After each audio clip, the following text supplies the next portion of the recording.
तो अभी हम पहुंच चुके हैं वो फेमस डोर बुलंद दरवाज़ा। हाँ जी। बुलंद का मतलब जैसा कि आप समझ सकते हो हाईएस्ट, और दरवाजे का मतलब डोर से है। जी। ये अकबर ने तब बनवाया जब अकबर ने अहमदनगर गुजरात को जीता था, जहाँ की एक लेडी एम्परर थी चांद बीबी सुल्ताना।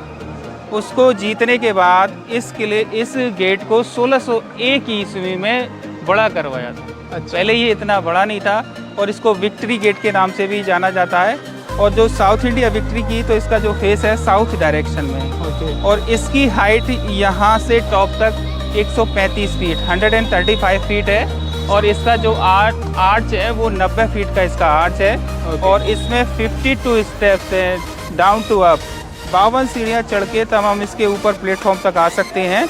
और वहाँ नीचे रोड से और टॉप तक इसकी हाइट 176 फीट है। और ये हॉलो है, ये सपोर्टेड है, ये ठोस नहीं है। इसका जो प्लेटफॉर्म है ये हॉलो है नीचे, और इसको सपोर्ट किया गया है। और यहाँ पर दोनों साइड में अरेबिक सेंटेंसेस लिखे गए हैं। ये कुरान की आयतें हैं जिनको सूरह मरियम कहा जाता है, और इनका मतलब है कि इसमें जीसस क्राइस्ट मदर मैरी से कह रहे हैं, जिसमें कि इस्लामिक लोग मानते हैं कि ईसा अलैहिस्सलाम, और जिसमें कि ईसाई लोग उनको जीसस क्राइस्ट बोलते हैं, ईसा मसीह। और वो अपनी माँ से कहते हैं कि दुनिया एक पुल के समान है, the world like a bridge, और हम सबको इस पुल को पार करके निकलना है। तो ये एक दुनिया रूपी जीवन के लिए एक मैसेज है कि ये दुनिया है जीने के लिए, भोगने के लिए। इसको एक पुल के तरीके से हम यूज़ करें। अगर इस पे मकान बना के रहेंगे, वेट बढ़ेगा, पुल टूट जाएगा और हम पानी में चले जाएंगे। तो ये एक दुनिया एक पुल के समान है, हम सबको इसको पार करना है। और इसकी जो चीज़ें जितनी भी हैं, नेचुरल चीज़ें हैं, फल हैं, सब्जियां हैं, इनको हम ही को भोगना है, ना कि इस बॉडी में कुछ हम अननेचुरल पदार्थ खाकर इसको डैमेज करें, जिस तरीके से पुल का यूज़ करके। तो यहाँ पर हम फतेहपुर सीकरी की सबसे टॉपेस्ट जगह पर खड़े हुए हैं, और यहाँ जो नीचे डाउन में आप देख रहे हैं ये पूरा फतेहपुर का आबादी है। जैसा कि सीकरी उस तरफ था, ये टाउन बाद में बसा, एक छोटा सा टाउन है यहाँ पर, एक छोटा सा बस स्टैंड, छोटा रेलवे स्टेशन। और जो बाउंड्री वॉल हम बता रहे थे, जो दूर जो दिख रहा है, इस किले का बाउंड्री वॉल है। ये 9 किलोमीटर एरिया में इस किले का बाउंड्री वॉल किया गया 3 साइड में। अच्छा। इसको कवर्ड किया गया, और इस वॉल की चौड़ाई 15 से 20 फुट है, ताकि घोड़े भी उस पर जो है चौकीदारी के लिए, पहरेदारी उधर से इधर जाकर कर सकें। अच्छा, वो दीवार वहाँ पे। और उसमें 9 डोर्स थे सर, जो अभी भी मौजूद हैं। डिपार्टमेंट ASI ने कहीं से टूट गया था, तो उसको जो है रिपेयर कराया हुआ है। और जैसा कि अभी आपने फतेहपुर सीकरी एंटर किया होगा, तो पहले गेट से, आगरा गेट से एंटर किया होगा, जहाँ से अकबर आते थे। और नीचे एक चीज़ और बनी हुई है, ये ब्लैक डॉम, जिसको टर्किश बाथ बोला जाता है, एक हमाम, जहाँ जब अंदर इस गेट से अंदर जाते थे लोग, तो अंदर लेफ्ट में मस्जिद बनी हुई है, जामा मस्जिद, वहाँ जाके नमाज़ पढ़ते थे। कॉमन पब्लिक के लिए था ये दरवाज़ा।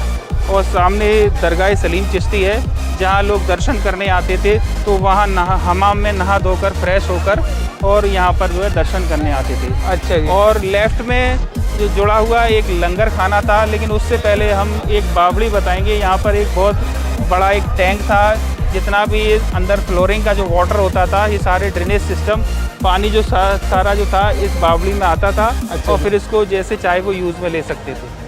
किसी टाइम में एक फेमस आर्ट भी थी लोगों की, कि वो टूरिस्ट को वहाँ हाइट से उसमें जंप लगा के दिखाती थी। अच्छा। उनका यही बिजनेस था। जो भी टूरिस्ट उनको दे जाए, तो उनका एक बिजनेस था। लेकिन अभी वो सारी चीज़ें गवर्नमेंट ने बंद कर दी और उसमें जाल पूरे में डलवा दिया है। अच्छा। और इधर हम जो बता रहे थे, जैसा कि एक लंगर खाना था, जहाँ पर लोगों को फ्री फूड बांटा जाता था, इस साइड में बना हुआ है। ये क्या थे सर? ये सब बेसेस हैं, जो उसका जब ये पहाड़ी थी, कहीं ऊंची थी कहीं नीची थी, तो उसको समतल करने के लिए वेस बनाए गए थे। ये जो अभी नीचे इसका पोल है, इसका वेस बनाया गया है। और जो अभी हम फर्श पे चल के आए, तो ये नीचे पोला होने की वजह से डिपार्टमेंट ने वहाँ जाल लगवा दिए, क्योंकि फिर लोग उसका मिसयूज़ करते हैं, अपने जानवर या जैसा भी है दुरुपयोग ना करें, इसलिए डिपार्टमेंट ASI ने कहीं से उसको बंद करा दिया है, कहीं उस पर जाल लगवा दिया। इस गेट की बात करेंगे, ये गेट को बनाने के लिए क्या टेक्नोलॉजी यूज़ की गई? टेक्नोलॉजी जो थी उस टाइम में, पुरानी जो टेक्नोलॉजी थी, वो वेटेड पत्थरों को ले जाने के लिए वो स्लोप बनाते थे। अच्छा। स्लोप, ऐसे ढालू स्लोप बनाते थे, ताकि जानवरों के द्वारा वो पत्थर आसानी से वहाँ हाइट तक पहुँच सके, क्योंकि उस टाइम में क्रेन वगैरह तो थी नहीं वेटेड पत्थरों को उठाने के लिए, तो एक नीचे से ऊपर तक वो पत्थर पहुँचाए जा सके, उसके लिए वो स्लोप बनाते थे। अच्छा, ताकि उस स्लोप से वो पत्थर वहाँ तक पहुँचा सके। ओके। और सर इसको बनने में कितना समय लगा होगा? इसको बनने में सर जो है टोटली जो बनने में लगभग सीकरी फोर्ट को बनने में 12 से 13 साल लगे थे, और उसके बाद ये जो 1601 ईस्वी में कंप्लीट हुआ, यानी 1586 के बाद जब अकबर यहाँ से चले गए, फिर उसके बाद 1601 ईस्वी में जब गुजरात विजय की, उसके बाद यहाँ पर आए, तो बाकी सारा समय इसमें लगा, जितना भी इसमें समय लगा 1601 ईस्वी के बाद जितना भी 9-10 साल लगे, 1610 में ऐसा कहते हैं कि कंप्लीट अकबर ने इस फतेहपुर सीकरी को छोड़ दिया। फतेहपुर सीकरी सेकंड मुगल कैपिटल रही है दिल्ली के बाद, लेकिन अकबर जब यहाँ से चले गए 1586 में, तो ये अबेंडन सिटी कहलाई, घोस्ट सिटी, यहाँ कोई आता जाता नहीं था।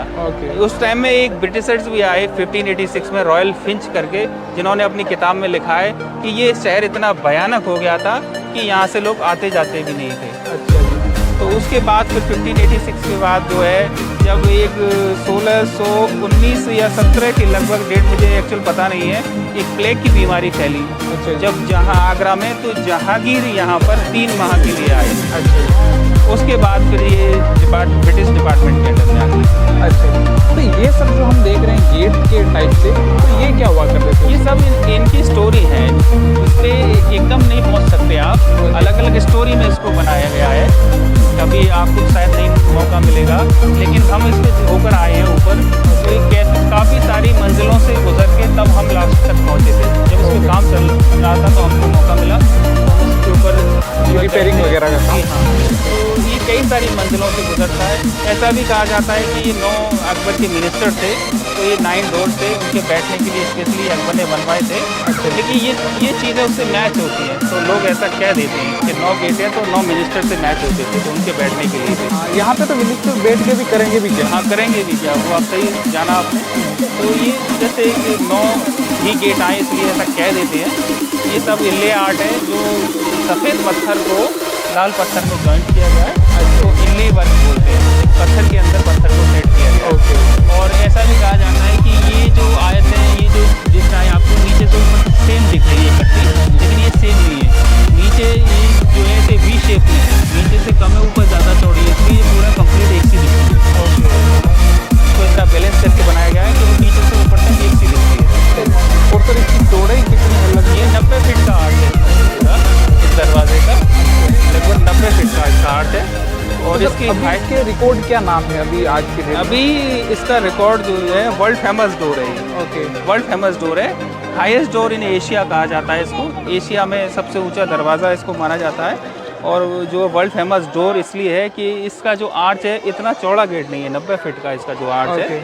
और ऊंचाई में तो मेरी नॉलेज में नहीं जो होंगे, लेकिन एशिया में ये जो सबसे ऊंचा है। राइट। और बताते हैं कि वर्ल्ड में सबसे चौड़ा गेट भी है, मैंने कुछ जगह ये भी पढ़ा। चौड़ा गेट है, इसका आर्च होने की वजह से 90 फीट का इसका आर्च है।